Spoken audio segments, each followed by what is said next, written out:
నల్గొండ జిల్లా చిట్యాలలోని నోష్ pharma company దగ్గర ఉద్రిక్తత నెలకొంది.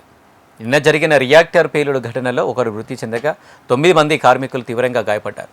బాధితులకు న్యాయం చేయాలని డిమాండ్ చేస్తూ సిపిఐ ఆధ్వర్యంలో ధర్నా నిర్వహించారు. యాజమాన్యానికి వ్యతిరేకంగా కార్యకర్తలు నినాదాలు చేశారు. బాధితులకు తక్షణమే నష్టపరిహారం చెల్లించాలని, కంపెనీ యాజమాన్యంపై కఠిన చర్యలు తీసుకోవాలంటున్న ఎమ్మెల్సీ నెల్లికంటి సత్యంతో మా ప్రతినిధి పరమేష్ ఫేస్ టు ఫేస్. పిట్టపల్లి పరిధిలోని నోస్ కంపెనీలో నిన్న జరిగినటువంటి ప్రమాదంలో ఒకరు మృతి చెందడం జరిగింది. మిగతా 8 మంది కూడా తీవ్ర గాయాలు కావడం జరిగింది. దీనికి సంబంధించినటువంటి బాధితులకు న్యాయం చేయాలని చెప్పేసి గ్రామస్తులు కూడా పెద్ద ఎత్తున ఆందోళన చేస్తున్నారు. ప్రస్తుతం మనం అక్కడే ఉన్నాం. ఒకసారి విజువల్స్లో చూడొచ్చు. ఏదైతే ఈ నోస్ కంపెనీకి సంబంధించినటువంటి ఇప్పటికే నెల రోజులలో 2 సార్లు ఏదైతే ఈ ప్రమాదం జరగడంతో ఫస్ట్ సారి జరిగినప్పుడు ఇద్దరికి, ఇప్పుడు 9 మందికి కూడా తీవ్ర గాయాలు కావడం జరిగింది. దీంట్లో బాలకృష్ణ అనేటువంటి వ్యక్తికి కూడా చనిపోవడం జరిగింది. ఏదైతే బాధిత కుటుంబాలకు న్యాయం చేయాలి, ఏదైతే చనిపోయినటువంటి బాలకృష్ణ కుటుంబానికి కూడా ఈ కంపెనీకి సంబంధించినటువంటి యాజమాన్యం న్యాయం చేయాలని చెప్పేసి పెద్ద ఎత్తున ఆందోళన చేస్తున్నటువంటి పరిస్థితి ఉంది.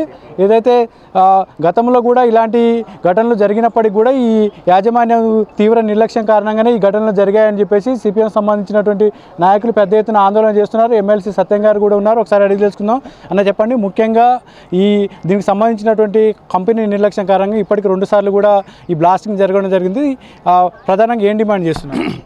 ప్రధానంగా 20 రోజుల వ్యవధిలోనే మరి ఇవాళ రెండోసారి కూడా ఘటన జరిగింది. దీనికి ప్రధాన కారణం ఇక్కడ ఉన్నటువంటి నోష్ కంపెనీ యజమాన్యం బాధ్యత వహించాలి. వాళ్ళ మీద క్రిమినల్ కేసు నమోదు చేసి ఇలా చనిపోయిన కుటుంబానికి ₹1 కోటి నష్టపరిహారం ఇవ్వాలి. అదేవిధంగా గాయపడ్డటువంటి వ్యక్తులకు మరి నష్టపరిహారంతో పాటు వారి జీవనోపాధికి కూడా రేపు భవిష్యత్తు కల్పించే విధంగా మరి ప్రభుత్వం బాధ్యత తీసుకోవాలి. ఇవాళ చూస్తూ ఉన్నాం, రాష్ట్రంలో ఈ మధ్యకాలంలో సిగాచి అనే దగ్గర మరి ఫ్యాక్టరీ మొత్తం కూడా మరి 50 మంది కార్మికులు చనిపోవడం జరిగింది. అదేవిధంగా దండుమల మన చౌటుప్పల ప్రాంతాన జరిగింది. ఇక్కడ 20 రోజుల వ్యవధిలోనే 2 సార్లు జరగడం అనేది ముఖ్యంగా అధికారులు, ఇక్కడ ఉన్నటువంటి ఇన్స్పెక్టర్ మరి బాధ్యతగా లేకుండా, ముఖ్యంగా ఫ్యాక్టరీ ఇన్స్పెక్టర్ తనిఖీలు నిర్వహించకుండా మరి ఈ ఫార్మా కంపెనీలతో యజమాన్యంతో కుమ్మక్ కావడంతోనే ఈ ప్రమాదాలు జరుగుతూ ఉన్నాయి.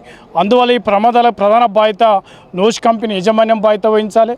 దీనికి సంబంధించినటువంటి ఫ్యాక్టరీ మరి ఇన్స్పెక్టర్ కూడా బాధ్యత వహించి తప్పకుండా క్రిమినల్ చర్యలు తీసుకునే సందర్భంగా డిమాండ్ చేస్తూ ఉన్నాం. అంటే ప్రధానంగా ఇప్పటికీ 20 రోజులు వ్యవధినే 2 సార్లు జరిగింది కదా, ఇది పేలడానికి ప్రధాన కారణాలు ఏం చెప్తున్నారు? అది ప్రధాన కారణం ఏంటంటే వీళ్ళు మరి పాత పద్ధతిలో రియాక్టర్లను తీసుకురావడం, భద్రతా ప్రమాణాలు పాటించకపోయినటువంటి రియాక్టర్ ఉండడంతోనే, లాభాపేక్షతోనే ఇవాళ ఆధునికంగా టెక్నాలజీ వచ్చినా కూడా వాళ్ళు డబ్బులతోని మరి ఆధునాతన యంత్రాలు తీసుకురాకపోవడంతోనే మరి ముఖ్యంగా మేడే సందర్భం కూడా నిన్న వాస్తవంగా మేడే ఆ సందర్భం కూడా పనిచేయించడం, మరి ముఖ్యంగా ఆధునిక సంబంధించిన రియాక్టర్లతోని మరి పాతపడ్డటువంటి గతంలో అవి కొన్ని సంవత్సరాల వరకే వాడాలి, అట్లా వాడకుండా వాటిని తీసేయకుండా మళ్ళీ వాటిని వాడడం మూలంగా ఈ ప్రమాదాలు జరుగుతూ ఉన్నాయి.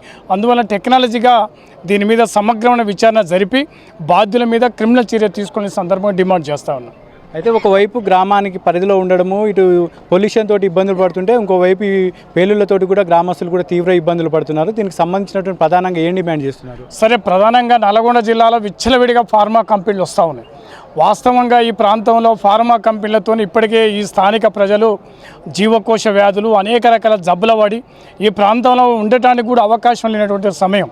ముఖ్యంగా ఈ ప్రాంతంలో సాయంత్రం అయితే 6 గంటలకే మరి అనేక రకాలుగా వాసన వచ్చి మరి ముఖ్యంగా స్త్రీలకు గర్భకోశ వ్యాధులు మరియు వాయు కాలుష్యం ఏర్పడ్డటువంటి దాఖలాలు ఉన్నాయి.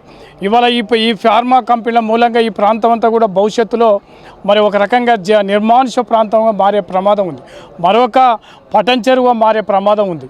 అందువల్ల ఈ ప్రాంతంలో ఉన్న పరిశ్రమల మొత్తాన్ని కూడా వీటిని మొత్తం కూడా ఇతర ప్రాంతాలు తరలించే విధంగా ప్రభుత్వం జోక్యం చేసుకోవాలి.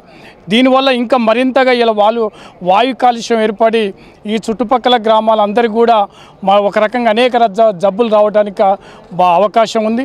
అందువల్ల ఇట్లా తరచుగా పేయడం మూలంగా అనేక రకాల ఇబ్బందులు వచ్చి మరి అనేక రకాలుగా వ్యాధులు వచ్చేటువంటి ప్రమాదం ఉన్నది. అయితే ఏదైతే నిన్న జరిగినటువంటి బ్లాస్టింగ్ దాంట్లో బాధితులకు న్యాయం చేయడానికి ఇక్కడ కూర్చున్నారు కదా, ఇటు యాజమాన్యం తరపున ఎలాంటి వస్తుంది, ఏం డిమాండ్ చేస్తున్నారు? ఇంకా సరే మేము ఇంకా లోపలికి పోలేదు. సరే ఏదైనా కూడా ప్రభుత్వం జోక్యం చేసుకోవాలి. సరే నిన్న మొన్న జరిగిన సిగాచి పరిశ్రమలో అక్కడ చనిపోయిన కార్మికులకు కూడా న్యాయం జరగలేదు.